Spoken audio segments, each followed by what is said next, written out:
الله وبركاته. الحمد لله رب العالمين، نحمده ونصلي على رسوله الكريم.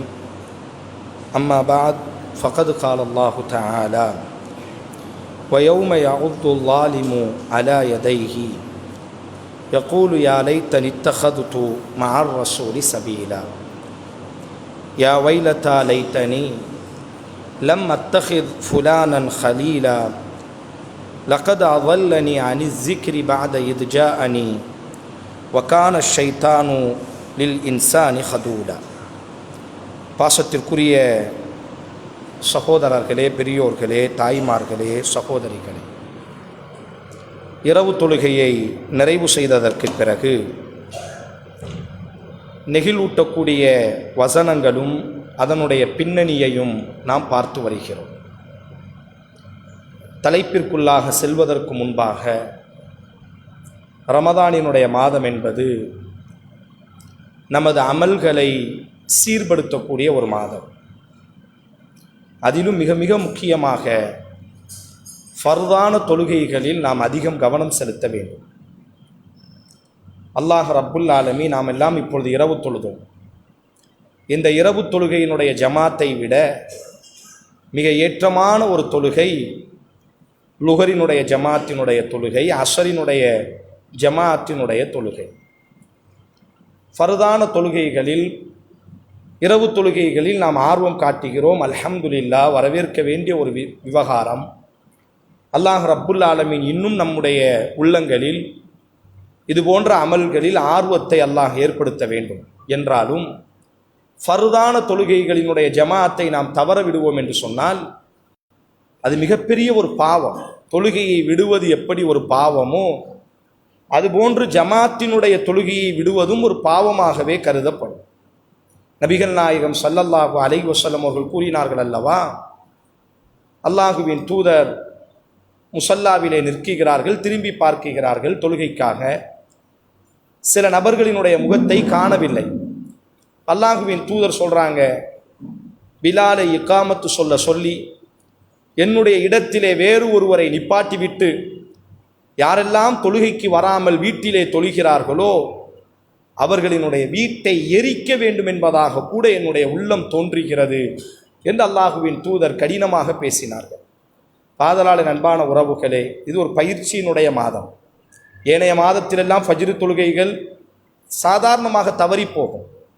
ஆனால் அல்லாஹு அஸ்ஸவஜல் ஃபஜ்ருக்கு 1 மணி நேரத்திற்கு முன்பாகவே நம்மை எழுப்பி உன்னாலும் எழ முடியும் என்று அல்லாஹ் நமக்குள்ளாக உணர்த்தி, அதுபோலத்தான் ஜமாத்தினுடைய தொழுகைக்கும் நம்மால் என்ன செய்ய முடியும், வர முடியும். ஆதலால் அதிகமாக ஃபர்தான தொழுகைகளை பேணக்கூடியவர்களாக, குறிப்பாக ஜமாத்தோடி பேணக்கூடியவர்களாக நம்மை என்ன செய்ய வேண்டும், மாற்ற வேண்டும். இந்த ரமதான் அதற்கு ஒரு காரணமாக, காரியமாக இருக்க வேண்டும். என் அன்பான சகோதரர்களே, அல்லாஹ் ரப்புல் ஆலமீன் இன்றைக்கு நாம் காணக்கூடிய குர்ஆனினுடைய வசனம் என்பது அத்தியாயம் 25வது அத்தியாயம் 27வது வசனம், 28வது வசனம், 29வது வசனம். இந்த வசனத்தில் அல்லாஹ் என்ன கூறுகிறான், பின்னால் இந்த வசனம் எதற்கு இறங்கியது என்பதை நாம் பின்னால் பார்க்கலாம். யௌம யஅுது ஸாலிமு அலா யதைஹி, ஒரு நாளில் அநியாயக்காரன் தன்னுடைய கைகளை கடிக்கக்கூடிய ஒரு நாள் வரும். யகூலு யா லைத்தனி, அப்படி கை விரல்களை கடித்து துப்பும் பொழுது அவன் பேசுவான், எனக்கு வந்த நாசமே, இத்தகதுது மஅர் ரசூலி சபீலா, வாழும் காலத்தில் இந்த இறை தூதரை அல்லவா நான் பின்பற்றி இருக்க வேண்டும். யா வைலத்தா லைத்தனி, எனக்கு வந்த நாசமே, லம் அத்தஹித் ஃபுலானன் ஹலீலா, இந்த எனது நண்பனை நான் உற்ற நண்பனாக எடுத்திருக்காமல் இருந்திருக்க வேண்டுமே. லகத் அதல்லனி அனி ஸிக்ரி பஅத இத் ஜாஅனி, அல்லாஹுவினுடைய அத்தாட்சிகளும் வசனங்களும் வந்ததற்கு பிறகும் கூட இவனால் நான் வழிகெடுக்கப்பட்டேன். வகான ஷைத்தானு லில் இன்சானி ஹதூலா, நிச்சயமாக ஷைத்தான் ஏமாற்றக்கூடியவன் என்று அல்லாஹ் நிறைவு செய்கிறார். இந்த வசனம் எப்பொழுது இறங்கியது, இந்த வசனத்திற்கான பின்னணி என்ன, சுருக்கம் என்ன? கெட்ட நண்பர்களோடு யார் சகவாசம் வைத்திருப்பார்களோ நாளைக்கு மறுமையில் அவர்கள் கண்ணீரோடி புலம்பக்கூடிய புலம்பலை அல்லாஹ் பதிவு செய்கிறான். இந்த வசனம் இறங்கியதற்கான பின்னணி அப்துல்லாஹ் இப்னு அப்பாஸ் ரலியல்லாஹு அன்ஹுமா அவர்கள் கூறுகிறார்கள், மக்காவிலே ஒரு 2 நண்பர்கள் இருந்தார்கள். உக்பா இப்னு அபி முஈத் என்று சொல்லக்கூடியவர், இவர் ரொம்ப நல்ல மனிதர். உக்பா இப்னு அபி முஈத் என்று சொல்லக்கூடிய இவரும், அதே போன்று இவரினுடைய நண்பனாக இனி ஒரு மனிதரும் இருந்தார்கள். இருவரும் இணை பிரியாத நண்பர்கள், மிகவும் நேசத்தோடு இருப்பார்கள். எப்பொழுதுமே நாம் பேசுவோம் அல்லவா, இரு உடலாய் இருந்தாலும் ஒரு உயிராய் பயணப்படக்கூடியவர்கள் என்று நாம் சொல்வதை போன்று இந்த இருவருமே எப்பொழுதுமே நெருக்கத்திற்குரியவர்களாகவே இருப்பார்கள். அந்த நேரத்தில் இந்த உக்பாவிற்கு ஒரு நல்ல குணம் உண்டு. அல்லாஹுவின் தூதர் ஸல்லல்லாஹு அலைஹி வஸல்லம் இவர் ஒரு இறை மறுப்பாளர். ஆரம்ப காலகட்டத்திலும் சரி, மரணிக்கும் பொழுதும் இறை மறுப்பாளர். அதைத்தான் நான் பேசுகிறேன். அந்த இறை மறுப்பாளர் அவ்வப்பொழுது அல்லாஹுவின் தூதரினுடைய சபைக்கு வருவார், அல்லாஹுவின் தூதரோடு அமர்ந்து கொள்வார், அல்லாஹுவின் தூதர் சொல்லக்கூடிய செய்திகளை எல்லாம் உள்வாங்கிக் கொள்வார். இப்படியாக காலம் ஓடுகிறது. அல்லாஹுவின் தூதரை எதிர்க்க மாட்டார். ஆனால் இவரோடு இருக்கக்கூடிய நண்பர் இருக்கிறாரே, அல்லாஹுவின் தூதரை மிக கடுமையான முறையில் என்ன செய்வார் என்று சொன்னால் உபய் இப்னு ஹலஃப் என்பதாக சொல்லப்படும். இவரினுடைய நண்பனினுடைய பெயர் உபய் இப்னு ஹலஃப். இவன் அல்லாஹுவின் தூதரை கடுமையாக எதிர்க்கக்கூடியவன். அவனும் இஸ்லாத்தை ஏற்றுக்கொள்ளவில்லை, இவரும் இஸ்லாத்தை ஏற்றுக்கொள்ளவில்லை. ஆனாலும் ஒரு நல்லெண்ணம் உடையவர் இந்த உக்பா என்பவர். அல்லாஹுவின் தூதரினுடைய சபையிலேயே அமர்ந்திருக்கக்கூடியவர், அதிகமாக விருந்து உபச்சாரம் செய்யக்கூடியவர். இவர் எப்பொழுதெல்லாம் பயணம் மேற்கொள்கிறாரோ அப்பொழுதெல்லாம் அவர் என்ன செய்வார் என்று சொன்னால் விருந்துகளை வைத்து மக்களை எல்லாம், உறவுகள் நண்பர்களை எல்லாம் கூப்பிட்டு விருந்து வைத்ததற்கு பிறகுதான் அவர் என்ன செய்வார், வியாபாரத்திற்காக பயணப்படுவார். இது இவரினுடைய தனிப்பட்ட ஒரு நல்ல குணம். ஒரு முறை என்ன செய்கிறார் என்று சொன்னால், கவனத்தோடு அணுக வேண்டும். நட்பு என்பது வாழ்க்கையில் எங்கே கொண்டு போய் நிப்பாட்டும் என்பதற்கு இந்த வரலாறு மிகப்பெரிய ஒரு சான்று. அல்லாஹுவினுடைய வார்த்தை மிகப்பெரிய ஒரு சான்று. இந்த உக்பா நல்ல குணமுடையவர், பல நல்ல குணங்களுக்கு சொந்தக்காரர். யாரையும் எடுத்தெறிந்து பேச மாட்டார், யாரையும் முகத்திலே சுண்டுவதை போன்று நடக்க மாட்டார், நல்ல விருந்துபச்சாரம் செய்யக்கூடியவர். இப்படி நல்ல பல குணங்களுக்கு சொந்தக்காரர். ஆனால் இறை மறுப்பாளர். அல்லாஹுவின் தூதரினுடைய அழைப்பு பணியிலே வந்து அமர்ந்து கொள்வார். அல்லாஹுவின் தூதர் சொல்வதை காது கொடுத்து கேட்பார். ஆனால் இவரினுடைய நண்பர் உபை இருக்கிறாரே, உபை இப்னு ஹலஃப், அதுக்கெல்லாம் ஏற்றமானவர் கிடையாது. அவர் எதுவுமே சட்டை செய்வதே கிடையாது. இவர் ஒரு நாள் வியாபாரத்திற்காக பயணம் செய்வதற்கு முன்பாக மக்காவினுடைய முக்கியமான நபர்களை எல்லாம் என்ன செய்கிறார் என்று சொன்னால் விருந்துக்காக அழைப்பு கொடுக்கிறார். லா யக்துமு மின் ஸஃபரின் இல்லா ஸனஅ தஆமன் ஃபதஆ அலைஹி الناس ஜீரானு வாஹிலு மக்கா குல்லுஹும். என்ன செய்வார் என்று சொன்னால் விருந்து உபச்சாரம். நான் பயணம் போறேன், வியாபாரத்திற்காக போனால் பல மாதங்கள் பல வருடங்களாக கூடும். ஆதலால் தற்பொழுது நான் ஒரு விருந்து வைத்திருக்கிறேன் என்று எல்லா மக்களையும் கூப்பிடுகிறார். தன்னுடைய ஜீரான் அயல்வாசிகள், மக்காவினுடைய பெரும்பான்மையான பெரிய மனிதர்கள் எல்லோரையும் கூப்பிடுவதை போன்று நபிகள் நாயகம் ஸல்லல்லாஹு அலைஹி வஸல்லம் அவர்களையும் அந்த விருந்து உபச்சாரத்திற்கு கூப்பிடுகிறார். அப்ப அல்லாஹுவின் தூதர் அவர் விருந்து உபச்சாரத்திற்கு அழைப்பு கொடுக்க வரும் பொழுது, உங்கள் விருந்து உபச்சாரத்தை ஏற்றுக்கொள்வது இரண்டாவது, நான் சொல்லக்கூடிய அழைப்பு பணியை கொஞ்சம் காது கொடுத்து கேட்டால் நன்றாக இருக்குமே என்று அவரை உட்கார வைத்து அல்லாஹுவின் தூதர் அழைப்பு பணி செய்கிறார்கள். அந்த இடத்திலே உக்பாவிற்கு அழைப்பு பணி மிக பிடித்து போய்விடுகிறது. அல்லாஹுவின் தூதரினுடைய கரத்தை பிடித்து இஸ்லாத்திற்குள்ளாக வருகிறார். அல்லாஹுவின் தூதரும் அந்த விருந்து உபச்சாரத்தில் கலந்து கொள்கிறார்கள். விருந்து உபச்சாரம் முடிந்ததற்கு பிறகு அவரினுடைய நண்பன் உபை இப்னு ஹலஃப் இருக்கிறானே, அவன் வெளியூருக்கு சென்றிருந்தான். அவனால் அந்த விருந்து உபச்சாரத்தில் கலந்து கொள்ள முடியவில்லை. மக்கள் எல்லாம் அந்த உபை இப்னு ஹலஃப் வந்தவுடன் மக்கள் எல்லாம் சொல்கிறார்கள், உன்னுடைய நண்பன் உக்பா மதம் மாறிவிட்டான். உன்னுடைய நண்பன் இணை பிரியாத நண்பன் என்று சொல்லிக் கொண்டிருந்தாயே, இரு உடலாய் ஒரு உயிராய் வாழ்ந்தவர்கள் என்று சொல்லிக் கொண்டிருந்தாயே, அந்த முஹம்மதினுடைய கொள்கையை உன்னுடைய நண்பன் உக்பா ஏற்றுக்கொண்டான் தெரியுமா என்பதாக உபை இப்னு ஹலஃபிடத்திலே மக்காவாசிகள் எல்லாம் சொல்கிறார்கள். உக்பா நண்பனை பார்ப்பதற்காக வருகிறார். நண்பன்கிட்ட அன்றைய காலத்தில் சபாவுல் ஹைர் என்று சொல்வார்கள், காலை வணக்கம் என்று நாம் சொல்கிறோம் அல்லவா. அன்றைய கால முறை அப்படித்தான், சபாஹுல் ஹைர் என்று சொல்வார்கள். அல்லாஹுவினுடைய தூதர் அதை மாற்றி கொடுத்தார்கள், அஸ்ஸலாமு அலைக்கும் வரஹ்மத்துல்லாஹ். அப்போ அந்த ஆள் வந்து உக்பா வந்து சொல்றாரு சபாவுல் ஹைர் நண்பனே என்று சொல்லும் பொழுது அவன் பதில் சொல்லலை, முகத்தை திருப்பி கொள்கிறான். அப்போ கேட்குறாரு, நீ ஏன் என்கிட்ட பேசுறது இல்லை, நீ ஏன் என் கூட பழகிறது இல்லை பழைய மாதிரி, நான் உன்னை தேடி வந்திருக்கிறேன், ஏன் முகத்தை நீ திருப்பி கொண்டாய் என்பதை போன்று கேட்ட பொழுது உடனே அந்த உபை இப்னு ஹலஃப் சொல்கிறான், உன்னுடைய முகமும் என்னுடைய முகமும் இனி ஒரு நாளும் ஒன்றாக இருக்காது, இனி ஒரு நாளும் உன்னோடு நான் சேருவதாக இல்லை. நீ எப்படி முஹம்மதினுடைய கொள்கையை ஏற்றுக்கொள்ளக்கூடும் என்று கோபமாக சப்தமிடுகிறான், கத்துகிறான், புலம்புகிறான். உடனே இவன் சமாதானப்படுத்துகிறான், உக்குபா, நீ நினைப்பதை போன்று உளப்பூர்வமாக நான் அந்த கொள்கையில் சேரவில்லை. விருந்து உபச்சாரத்திற்கு அழைப்பு கொடுக்க சென்ற பொழுது அவர் எனக்கு அழைப்பு பணி செய்தார், அதை ஏற்றுக்கொண்டால் விருந்துக்கு வருவதை போன்று எனக்கு தோன்றியது. ஆதலால் சந்தர்ப்பத்திற்காக இடத்திற்கு தோதுவாக நான் நடந்து கொண்டேன். அவர் எனது விருந்துக்கு வந்துவிட்டு சாப்பிடாமல் சென்றால் நன்றாக இருக்காதல்லவா, ஆதலால் அவரை சமாதானப்படுத்துவதற்காக இந்த வார்த்தையை சொன்னேன். உபை இப்னு ஹலஃப் சொல்ற, இதெல்லாம் நம்புற மாதிரி இல்லை, உன்னுடைய முகத்திலேயே ஒரு தெளிச்சியை நான் பார்க்கிறேன். ஆதலால் எதுவாக இருந்தாலும் நீ உண்மையிலேயே அந்த முஹம்மதை நிராகரிக்கிறாய் என்று சொன்னால் இப்பொழுதே அந்த முஹம்மதினுடைய முகத்திலே காரி உமிழ வேண்டும். நீ அவரினுடைய கழுத்திலே உன்னுடைய கால்கள் பட்டு நசுங்க வேண்டும். உன்னுடைய கால் பாதங்கள் முஹம்மதினுடைய கழுத்திலே பட்டு நசுங்க வேண்டும். அப்பொழுதுதான் நீ சொல்லக்கூடிய வார்த்தையை நான் நம்புவேன் என்று சொன்னவுடன் அந்த ரோஷம் உணர்வுகளை தூண்டிவிட்டவுடன் இதுதானே பிரச்சனை, இப்பொழுதே பார் என்பதாக தன்னுடைய நண்பன் உபையையும் அழைத்துக் கொண்டு அல்லாஹுவின் தூதர் காபாவிலே அமர்ந்திருக்கிறார்கள். அல்லாஹுவின் தூதரினுடைய முகத்தில் காரி உமிழுகிறார். எவ்வளவு நல்ல குணம் இருந்த மனிதன்! அல்லாஹுவின் தூதர் ஸஹீஹுல் புகாரியில் இந்த செய்தி வருகிறது பாருங்கள். அப்துல்லாஹ் இப்னு அம்ர் ரலியல்லாஹு அன்ஹு அவர்கள் அறிவிக்கிறார்கள், அஷத்து மா ஸனஅல் முஷ்ரிகூன் பி ரசூலில்லாஹி ஸல்லல்லாஹு அலைஹி வஸல்லம் ராய்து உக்பத் இப்னு இயாப் முகீத் உக்பத் இப்னு முஈத். அதற்கு பிறகு இறை மறுப்பாளர்களிலேயே அதிகம் அல்லாஹுவின் தூதரை தாக்கக்கூடியவனாக இந்த உக்பா மாறிவிட்டான். ஸஹீஹுல் புகாரியினுடைய அறிவிப்பு. அல்லாஹுவின் தூதர் காபாவிலே வலம் வருகிறார்.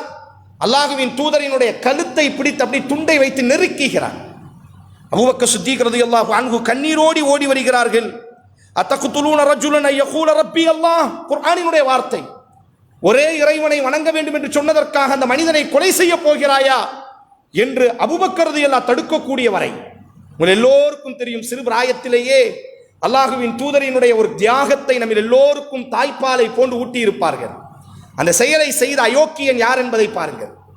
அல்லாஹுவின் தூதர் காபாவிலே சுஜூதிலே இருக்கும் பொழுது ஒட்டகத்தினுடைய குடல்களை அல்லாஹுவின் தூதரினுடைய முதுகுக்கு மேலாக தூக்கி போட்டு சுஜூதிலிருந்து தலை உயர்த்த முடியாமல் அல்லாஹுவின் தூதர் சிரமப்பட்ட பொழுது ஃபாத்திமா நாயகி ரலியல்லாஹு அன்ஹா சிறு குழந்தையாக இருக்கும் பொழுது தன்னுடைய தகப்பனினுடைய சுமையை தூக்கி விலக்கி கொடுத்தார்கள் என்று நாம் எல்லாம் கற்றுக்கொண்டோமே அந்த வரலாறை. ஸஹீஹுல் புகாரில் வருகிறது, அந்த அயோக்கியத்தை செய்தவன் இந்த உக்குபா தான். அந்த அயோக்கியத்தனத்தை செய்தவன் இந்த உக்குபா. அல்லாஹுவின் தூதர் சுஜூதிலே இருக்கிறார்கள். அபூஜஹிலும் உத்பாவும் ஷைபாவும் இந்த உக்குபா அல்லாஹுவின் தூதரினுடைய கையை பிடித்து ஈமானை ஏற்றுக்கொண்ட அந்த அன்றைய காலம் அல்லாஹுவின் தூதரினுடைய சபையிலே கலந்து கொண்டவன் தன்னுடைய நண்பனுக்காகவே அல்லாஹுவின் தூதரை பகைத்தான். உபை இப்னு ஹலஃப் என்ற தன்னுடைய நண்பன், என்னுடைய நண்பனுக்கு பிடிக்காத பொழுது எனக்கு அது தேவையில்லை என்பதாக சத்தியம் வந்ததற்கு பிறகும் சத்தியத்தை ஏற்றுக்கொண்டதற்கு பிறகும் ஒரு தவறானவனினுடைய தொடர்பினால், ஒரு தவறானவனினுடைய உணர்ச்சி பெருக்கினால், ஒரு தவறானவன் கொடுத்த அந்த சாவியினால் இவன் எப்படி ஆடுகிறான் பாருங்கள். ஸஹீஹுல் புகாரில வரும், அல்லாஹுவின் தூதர் நபிகள் நாயகம் ஸல்லல்லாஹு அலைஹி வஸல்லம் காபாவிலே வலம் வந்ததற்கு பிறகு 2 ரக்காத்துகள் தொழுவார்கள். அப்போ அபூஜஹில் உத்துபா இந்த உக்பத் இப்னு முஈத் இவன்ட்ட அபூஜஹில் சொல்வான், இன்னைக்கு எங்கே ஒட்டகம் அறுத்துருக்குறாங்க? இந்த உக்பா சொல்லுவான், அங்கே ஒரு வீட்டில் அறுத்துருக்குறாங்க. அப்படி மலக்குடல், ஒட்டகத்தினுடைய குடல் எவ்வளவு கனமாக இருக்கும். இப்போ அபூஜஹில் சொல்வான், இதுதான் சந்தர்ப்பம். உக்பா, நீ உண்மையிலேயே முஹம்மதை ஏற்றுக்கொள்ளவில்லை அல்லவா? நீ முஹம்மதினுடைய கொள்கையில் இல்லை அல்லவா? அதை நிரூபிப்பதற்கு இதோ ஒரு சந்தர்ப்பம். அந்த ஒட்டகத்தினுடைய குடலை எடுத்து நீ முஹம்மதின் மீதாக போட வேண்டும். உடனே ஒட்டகத்தில் போய், குதிரையில் போய் அந்த ஒட்டகத்தினுடைய மலக்குடல்களை அப்படி எடுத்து கொண்டு வந்து ரசூலுல்லாஹி ஸல்லல்லாஹு அலைஹி வஸல்லம் சுஜூதில் இருப்பார், ரசூலுல்லாஹுடைய கழுத்தில் போடுவார். பல கிலோ எழுந்திருக்க முடியாது சுஜூதால். அல்லாஹுவின் தூதர் தலையை ஆட்டுகிறார்கள், அப்படி மூச்சு முட்டுகிறது. புகாரில் வரும், அப்படி கை கொட்டி சிரிப்பான். இதே இந்த உக்பா. அபூஜஹில், பார்த்தாயா, நான் அவரினுடைய கொள்கையை ஏற்றுக்கொள்ளவில்லை என்று இப்பொழுதாவது நீ நம்புகிறாயா? என்னுடைய நண்பன் உபையினுடைய கொள்கையில் தான் நான் இருக்கிறேன். என்றோ ஒரு நாள் அவர் மயக்கிவிட்டார் என்பதற்காக என்னையும் நீங்கள் அவரையோடு இணைத்து தப்பாக பேசினீர்களே, பாருங்கள் உங்களில் யாருக்கும் இல்லாத துணிவு எனக்கு இருக்கிறது என்பதாக உக்குபா தன்னுடைய அந்த அயோக்கியத்தனத்தை நிலைநாட்டுவதற்காக அவ்வளவு பெருமைப்பட்டார். அப்பொழுதுதான் அல்லாஹ் ரப்புல் ஆலமீன் இறக்கினான் இந்த வசனத்தை, யௌம யஉத்து ஸாலிமு அலா யதைஹி யகூலு யா லைத்தனி இத்தஹதுது மஅர் ரசூலி சபீலா. முஹம்மதே ஸல்லல்லாஹு அலைஹி வஸல்லம், கலங்காதீர்கள், அக்கிரமக்காரன் அநியாயக்காரன் கைகளை கடித்து துப்பக்கூடிய ஒரு நாள் உண்டு ரசூலே. உங்களை ஒரு நாள் பின்பற்றி இருக்க வேண்டும் என்று கண்ணீர் வடிக்கக்கூடிய ஒரு நாள் உண்டு ரசூலே. உங்களினுடைய கொள்கையை ஏற்றுக்கொண்டதற்கு பிறகும் கூட யாரோ ஒருவனினுடைய தவறான பேச்சை கேட்டு இன்றைக்கு ஆடிக்கொண்டிருக்கக்கூடிய இந்த உக்குபாவிற்கும் ஒரு நாள் வரும், அன்றைய தினத்திலே உங்களை பின்பற்றி இருக்க வேண்டும் என்பதாக கண்ணீர் வடிக்கக்கூடிய ஒரு நாள் வரும். எந்த நண்பனினுடைய பேச்சை கேட்டு உங்களை ஏற்றுக்கொண்டு புறக்கணித்தானோ ஒரு நாள் இப்படி சப்தமிடுவான், வயா வைலத்தா லைத்தனி லம் அத்தகிது ஃபுலானன் கலீலா. இந்த உபை இப்னு கலஃபை நான் நண்பனாக எடுத்திருக்க கூடாதே. என்னையும் வழிகெடுத்தான், அவனும் வழிகெடுத்தான், அவனும் வழிகெட்டு போனான், நான் என்னையும் வழிகெடுத்து விட்டானே என்பதாக புலம்பக்கூடிய ஒரு நாள் வரும் அல்லாஹுவின் தூதரே என்று அல்லாஹ் ரப்புல் ஆலமீன் நபிக்கு ஆறுதல் படுத்தக்கூடிய விதமாக இந்த வசனங்களை அல்லாஹ் இறக்கினார். இந்த வரலாறு நமக்கு தரக்கூடிய ஆகப்பெரிய பாடம், படிப்பினை, வாழக்கூடிய காலத்தில் நட்பு என்பது ஆக மிக முதன்மையானது. நல்ல நண்பர்களை, அதைத்தான் ரசூலுல்லாஹி ஸல்லல்லாஹு அலைஹி வஸல்லம் பல சகோதரர்கள், ஒழுக்கமானவர்கள், நல்லவர்கள், தவறு செய்ய தெரியாதவர்கள், ஆனால் உக்பாவை போன்று பல இயற்கை நல்ல குணங்கள் இருக்கத்தான் செய்யும். ஆனால் உபை இப்னு கலஃபை போன்ற சில தவறானவர்களினுடைய தொடர்பு கிடைப்பதினால் அவனை விட அயோக்கியர்களாக இவர்கள் மாறிவிடுகிறார்கள். அந்த உக்பாவிடத்தில் விருந்து உபச்சாரம் செய்யக்கூடிய நல்ல குணம் இருந்தது, பிற மனிதர்கள் பேசுவதை காது கொடுத்து கேட்கக்கூடிய குணம் இருந்தது, அல்லாஹ்வின் தூதரினுடைய தாவத்தை எதிர்க்கக்கூடிய குணம் அவனிடத்தில் இல்லை. ஆனால் அவன் உயிராக நேசித்த அந்த நண்பன் உபை இப்னு கலஃப் இருக்கிறானே, இதற்கு மாற்றமாக இருந்ததினால், அவனோடு நட்பு பாராட்டியதினால் விளைவு என்ன? உபை இப்னு கலஃபை விட கேடுகட்டவனாக உக்பா மாறிவிட்டான். குர்ஆனில் சபிக்கக்கூடிய அளவிற்கு அவனினுடைய யோக்கியத்தனத்தை, அவனினுடைய அயோக்கியத்தனத்தை குர்ஆனில் அல்லாஹ் சபிக்கக்கூடிய அளவிற்கு அல்லாஹ் ரப்புல் ஆலமீன் என்றைக்கும் அல்லாஹுவின் தூதர் அந்த சுஜூதில் ஒட்டகத்தினுடைய மலக்குடலை போட்டு எழுந்திருக்க முடியாமல் பட்ட கஷ்டத்தை இன்று நினைத்தாலும் கண்கள் கலங்கும் என்று சொன்னால், இந்த அயோக்கியத்தை செய்தவன் உக்பாவாக மாறியதற்கு காரணம் அவன் தேர்வு செய்த உபை இப்னு கலஃப் என்ற ஒரு கெட்ட நண்பன். இவர் தண்ணி அடிக்க மாட்டார், இவர் மதுபானம் அருந்த மாட்டார், இவர் சிகரெட் அடிக்க மாட்டார், இவர் படம் பார்க்க மாட்டார், இவர் அரசாங்கத்தை ஏமாற்றக்கூடிய தொழிலிலே ஈடுபட மாட்டார். ஆனால் இவர் நட்பு பாராட்டக்கூடியவர், இவரினுடைய நண்பன் சில தவறுகளை செய்பவனாக இருப்பான், காலப்போக்கிலே நண்பனை விட மிக கெட்டவராக இவர் மாறிவிடுகிறார். அதைத்தான் இந்த வரலாறு சொல்கிறது. நபிகள் நாயகம் ஸல்லல்லாஹு அலைஹி வஸல்லம் அவர்கள் கூறுவார்கள், உங்களில் ஒரு மனிதர் அல் மர்உ அலா தீனி ஹலீலிஹி, உங்களது நண்பன் எந்த கொள்கையில் இருக்கிறானோ அந்த கொள்கையில் தான் நீங்கள் இருப்பீர்கள். ஃபல்யன்துர் அஹதுக்கும் மை யுஹாலில், ஆதலால் நண்பர்களை தேர்வு செய்வதற்கு முன்பாக கொஞ்சம் ஆய்வு செய்து நண்பர்களை தேர்வு செய்யுங்கள். கஷ்டத்திற்கு உதவுபவர்கள் அல்ல நண்பர்கள், நாம் நினைத்த பொழுது நம்மை சிரிப்பூட்டக்கூடியவர்கள் அல்ல நம்முடைய நண்பர்கள், நமக்கு தேவையான பொழுது நமக்கு தோள் கொடுப்பவர்கள் மட்டும் நண்பர்கள் அல்ல, நம்முடைய ஈமானை சரிகாணக்கூடியவர்கள். எங்கேனும் நாம் சருகும் பொழுது நம்முடைய இடுப்பு தண்டை பிடித்து கொண்டு நரகத்தில் விழாமல் நம்மை காக்கக்கூடியவர்கள் உண்மையான நண்பர்களாக இருக்கும்.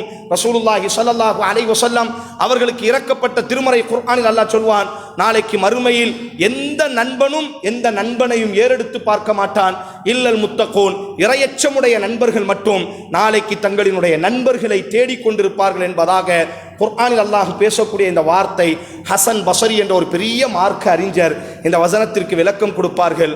நாளைக்கு மறுமையில் ஒரு மனிதன் சொர்க்கத்திற்குள்ளாக நுழைந்து விடுவார். அவன் சொர்க்கம் நுழைந்ததற்கு பிறகு, ஆனால் அந்த மனிதனினுடைய முகத்தில் சொர்க்கத்திற்கு நுழைந்ததற்கான எந்த சந்தோஷமும் இருக்காது. ஏதோ ஒரு சோகம், இனம் தெரியாத, புரிய முடியாத ஒரு சோகம். அல்லாஹ் கேட்பான், ஏன் நீ சோகமாக இருக்கிறாய்? இந்த சொர்க்கத்தில் உனக்கு என்ன குறை? இந்த சொர்க்கத்தில் உனக்கு என்ன குறைவு இருக்கிறது? அந்த மனிதன் கண்ணீரோடி சொல்வான், வாழும் காலத்தில் எனக்கு ஒரு நண்பன் இருந்தான், எல்லா இன்பத்தையும் நான் அவனோடி தான் ரசித்தேன், எல்லா துன்பத்தின் பொழுதும் எனக்கு முதுகுத்தண்டாக இருந்தவன், நான் இல்லாத பொழுது எனது குடும்பத்திற்கு அரணாக இருந்தவன் அந்த மனிதன். வாழும் காலத்திலேயே இன்பங்களை அவனை விட்டு நான் ரசித்ததில்லை. நானும் அவனும் இணைப்பிரியாத நண்பர்களாக இருந்தோம். ஆனால் இந்த சொர்க்கத்தில் இப்பொழுது அவனை காணவில்லை. அல்லாஹ் ரப்புல் ஆலமீன் சொர்க்கத்திற்கும் நரகத்திற்கும் ஒரு திரை மட்டும்தான். நாம் தேர்வு செய்யக்கூடிய நண்பர்கள் தப்பித்தவறி அல்லாஹ் நம்மை பாதுகாக்கட்டும். அல்லாஹ் நம்மை பாதுகாக்கட்டும். இந்த சப்தம் கேட்கக்கூடிய அனைவரையும் அல்லாஹ் பாதுகாக்கட்டும். நரகத்தினுடைய ஜுவாலைகளில் விழுவதல்ல, நரகத்தினுடைய வாடை கூட நம் மீது படாமல் அல்லாஹ் நம்மை பாதுகாக்கட்டும். ஒரு கால் நரகம் நுழைந்தாலும் கூட எப்படிப்பட்ட நண்பர்களை நாம் தேர்வு செய்திருக்க வேண்டும் பாருங்கள். அந்த மனிதன் சொல்வான், வாழும் காலத்தில் மிக நல்ல ஒரு மனிதனோடு நான் நட்பு பாராட்டினேன். எப்பொழுதும் அவனோடு தான் இருந்த, இனப்பிரியாமல் இருந்தும் எல்லா இன்பங்களையும் எல்லா துன்பத்தையும் அவனோடையே கடந்து சென்றவன் தான். எல்லா சிரிப்பும் அவனோடிதான், எல்லா கண்ணீரும் அவனோடிதான். ஆனால் இந்த சொர்க்கத்தில் இவ்வளவு இன்பமான இந்த சொர்க்கத்தில் நண்பன் இல்லாமல் இந்த சொர்க்கத்தினுடைய இன்பங்களை எப்படி ரசிப்பது? அல்லாஹ் நரகத்திற்கும் சொர்க்கத்திற்கும் ஒரு திரை மட்டும். அந்த திரையை உயர்த்துவான். யாரோடு இவன் நட்பு பாராட்டினானோ அந்த உயிருக்கு உயிரான நண்பன் நரகத்தில் கிடப்பான். ஏதோ ஒரு தவறுக்காக அல்லாஹ் அவனை நரகத்திற்காக தீர்ப்பளித்திருப்பான். உடனே இந்த மனிதன் அல்லாஹ் பேசுவான், நீ இப்பொழுது என்ன செய்ய நாடு, உனக்கு இப்பொழுது என்ன செய்தால் நீ மகிழ்ச்சி அடைவாய்? இந்த சொர்க்கத்தினுடைய இன்பத்தை உன்னால் எப்பொழுது ரசிக்க முடியும், சுவைக்க முடியும்? அல்லாஹுவே, வாழும் காலத்தின் நண்பனாக இருந்த அந்த மனிதன் இப்பொழுது இந்த சொர்க்கத்திலும் எனக்கு நண்பனாக கிட்டினால் அவனோடு சேர்ந்து இந்த சொர்க்கத்தினுடைய இன்பங்களை நான் மலையாக ரசிப்பேன். அல்லாஹ் ரப்புல் ஆலமீன் வானவர்களுக்கு கட்டளையிடுவான், இவனினுடைய நண்பனை நரகத்திலிருந்து மீட்டெடுங்கள். நரகவாசிகள் எல்லோரும் கேட்பார்கள், உங்களுக்கு இறைத்தூதர் முஹம்மது ஸல்லல்லாஹு அலைஹி வஸல்லம் சிபாரிசு செய்தாரா? இந்த மனிதன் சொல்வான், இல்லை. உங்களினுடைய தாய் தந்தைகள் யாரேனும் சுகதா, ஷஹீதுகளா? அவர்கள் உங்களுக்கு சிபாரிசு செய்து நரகத்திலிருந்து மீட்டு கொண்டு போக போகிறார்களா? இல்லை. உங்களது இரத்த பந்தங்களில் யாரேனும் உங்களுக்காக சிபாரிசு செய்திருக்கிறார்களா? இல்லை. அப்படியானால் எப்படி நீங்கள் நரகத்திலிருந்து வெளியே செல்கிறீர்கள்? சொல்வான், எனக்கு உலகத்தில் ஒரு நண்பன் இருந்தான், மார்க்கத்தை பின்பற்றக்கூடிய, சத்தியத்தை உரத்து பேசக்கூடிய, நான் தவறு செய்யும் போது எனது இடுப்பை பிடித்து பாதுகாக்கக்கூடிய ஒரு நண்பன் உண்டு. அந்த நண்பன் எனக்காக சொர்க்கத்தில் சிபாரிசு செய்தான் அல்லாஹ்விடத்தில். அல்லாஹ் ரப்புல் ஆலமீன் இப்பொழுது என்னை நரகத்திலிருந்து வெளியே அனுப்புகிறான். இந்த மனிதன் சந்தோஷத்தோடு நரகத்திலிருந்து வெளியே வருவான். அவன் நண்பனோடு அல்லாஹ் அவனை இணைத்து வைப்பான்.